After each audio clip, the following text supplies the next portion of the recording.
اب ایمان ہے کیا؟ ذہن میں ایک سوال پیدا ہوتا ہے.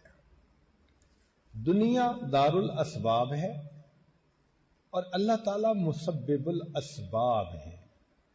اس کی حقیقت کو یوں سمجھنا چاہیے کہ جیسے آج کل کے زمانے میں ریموٹ کنٹرول چیزیں ہوتی ہیں، چیز کہیں چل رہی ہوتی ہے، چلانے والا کہیں ہوتا ہے. اس سے اس دنیا کے نظام کا سمجھنا بہت آسان ہے کہ یہ دنیا کا نظام جو چل رہا ہے اس کا چلانے والا اس کائنات کا پروردگار ہے.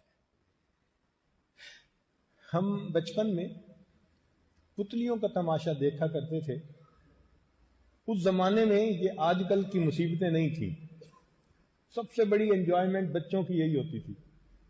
شام کے وقت ایک مداری آتا تھا، سٹیج لگاتا تھا، پردہ ہوتا تھا اور پردے کے پیچھے وہ بیٹھ کے آگے چھوٹے چھوٹے کھلونے نما پتلیاں ہوتی تھیں. وہ کھیلتی تھیں، لڑتی تھیں، بولتی تھیں اور ہم حیران ہو کے ان کو دیکھتے تھے. اور ہمارے بڑے ہمیں سمجھاتے تھے کہ یہ جو چھوٹے چھوٹے کھلونے بھاگ رہے ہیں نا، یہ نہیں بول رہے، یہ پردے کے پیچھے وہ بول رہا ہے. اور ان کی تاریں دھاگے ہوتے تھے، وہ جس کو ہلاتا تھا وہ ہلنے لگ جاتی تھی، جس کو روکتا تھا وہ رک جاتی تھی. یہ پتلیوں کا تماشا تھا. تو ظاہر کی نظر یہ دیکھتی تھی کہ پتلیاں کھیل کھیل رہی ہیں. حقیقت کیا تھی کہ پردے کے پیچھے ایک قوت تھی جو ان کو یہ کھیل کھلا رہی تھی. یہی معاملہ اس دنیا کا ہے. پانی، اس معاملے کو سمجھنا بہت آسان. ہمارے گھر میں چھوٹی سی بچی ہے، نانا ہے، ہم اس کے لیے ایک ریموٹ کنٹرول گاڑی لے کے آئے. اب پہلے دن تو جب گاڑی چلتی تھی تو وہ حیران ہو کے دیکھتی تھی کہ یہ چل کیسے رہی ہے. لیکن جب اس نے اپنے ابو کو دیکھا کہ ہاتھ میں کچھ پکڑا ہوا ہے اور ان کی انگلیاں ہلتی ہیں تو گاڑی بھی ہلتی ہے، انگلیاں بند، وہ سمجھ گئی.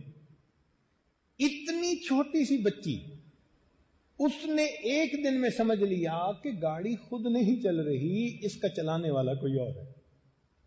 یہی ایمان ہے. ہم اتنے بڑے ہو کر کائنات کی اس حقیقت کو نہیں سمجھ پا رہے.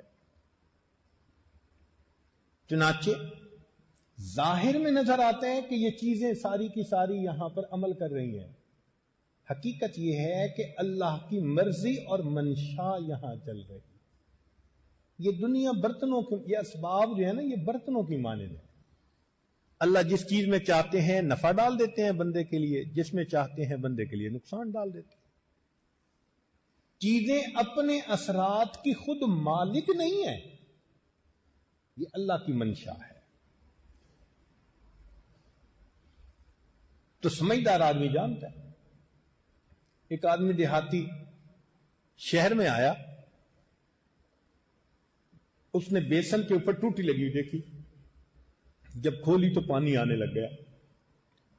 اس نے سوچا بھئی دیہات میں پانی کی تکلیف ہوتی ہے، میں ٹوٹی خرید کے لے جاؤں.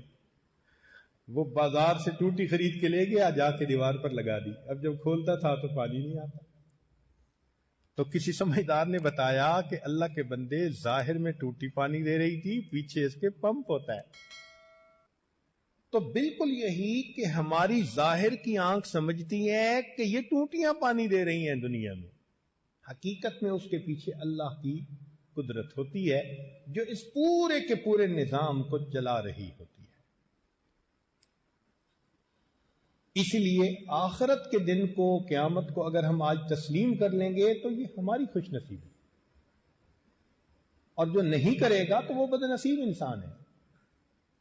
اس کی مثال ایسے ہے کہ ایک مرغی کا انڈا ہے اور اس میں بچہ بالکل تیار ہو چکا ہے، نکلنے کے قریب ہے. اب اس بچے کو اگر کوئی بتائے کہ جناب تم ان قریب ایک ایسی دنیا میں جاؤ گے، 6 فٹ کا انسان ہوگا اور 25-30 فٹ کے درخت ہوں گے اور 50-50 منزلہ بلڈنگ ہوں گی، گھر ہوں گے، مکان ہوں گے، پہاڑ ہوں گے، دریا ہوں گے، اور وہ مرغی کا بچہ کہے کہ اچھا میں ذرا دیکھتا ہوں یہ چیزیں کہاں ہیں، تو انڈے کے اندر رہتے ہوئے تو سمجھ میں نہیں آتی. اب انڈے سے جیسے ہی باہر نکلے گا، آنکھ سے دیکھے گا سب کچھ کہ نہیں دیکھے گا؟ سب کچھ نظر آ جائے گا. ہم اس وقت زمین اور آسمان کے انڈے میں بند ہیں. نہ جنت نظر آئے گی نہ جہنم نظر آئے گی، مگر اللہ کے پیارے حبیب صلی اللہ علیہ وسلم جو جنت اور جہنم کو دیکھ کر تشریف لائے، انہوں نے بتا دیا. ہم مان لیں گے تو ہماری خوش نصیبی، جو ماننے والے ہیں ان کی خوش نصیبی، اور جو نہیں مانیں گے جب اس دنیا کے انڈے سے باہر نکلیں گے تو مان لیں گے. فرعون نے مرتے ہوئے